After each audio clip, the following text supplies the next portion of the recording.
أسست المؤسسة البلدية للصناعة التقليدية إيكاتيك في 1976 في إطار برنامج الأوياس مع مؤسسة مشونش ومؤسسة تنقاد. وهذا واختيرت هذه البلدية الثلاثة بحكم تواجد التربة والمعدن والطين، معدن الطين، وأيضا أنها تتميز هذه البلدية الثلاثة بطابع سياحي وجمالي.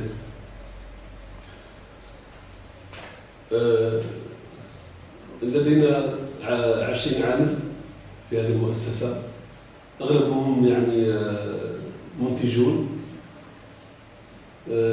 فنانون، يعملون على الأشكال أو الرسومات الثلاثة يعني الموجودة في الجزائر، يعني المشهورة، وهو البربري والعربي الإسلامي والتصيلي. أيضا أريد أن أذكر بأن للصناعة التقليدية أبعاد ثلاثة: بعد تاريخي تراثي يبرز تراث وتاريخ هذه الأمة وماضيها ومقوماتها، وبعد سياحي لأن الصناعة التقليدية تعتبر رافدا من روافد السياحة. واختيرت القنطرة، يعني هذه المؤسسة بالقنطرة كما ذكرت، يعني للجانب الجمالي والسياحي للمدينة، وأيضا بعد اقتصادي لأن بإمكاننا يعني إنشاء مناصب شغل جديدة في كل مرة، وتوريث هذه الصناعة للأجيال القادمة من الشباب، والمحافظة على تراثنا وتاريخنا.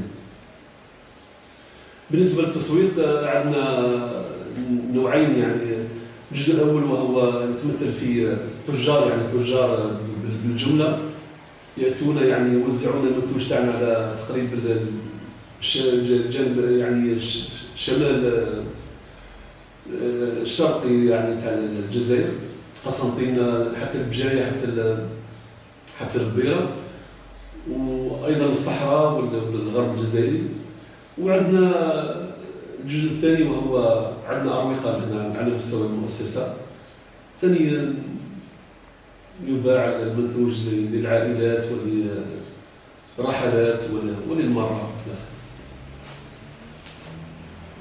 أبرز المعارض اللي تم؟ المعارض نحن شاركنا في معارض، يعني تقريبا شاركنا في معارض الوطنية والمحلية. أيضا شاركنا في معرض فرنسا بمنتوجنا، كما شاركنا في معرض بالأردن بالمنتوج تاع المؤسسة. هذه هي الطيف الأول. أنا 1040 درجة. 1040 درجة. وش اللي تسمع؟ الثيابة الثانية؟ الثيابة الثانية على 920 درجة.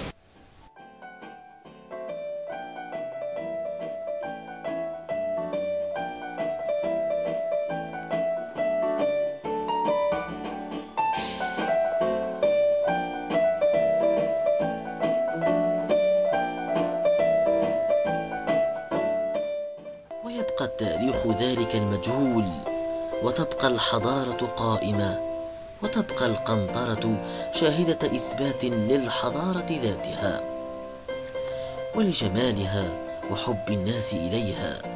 فقد قيل عنك يا قنطرة، يا قنطرة، عرفتك حين أضاءت شعلتك الدجى، عرفتك حين زغردت الجزائر، عرفتك عذراء تقتحم الورى وعشيقة في قلب زائر.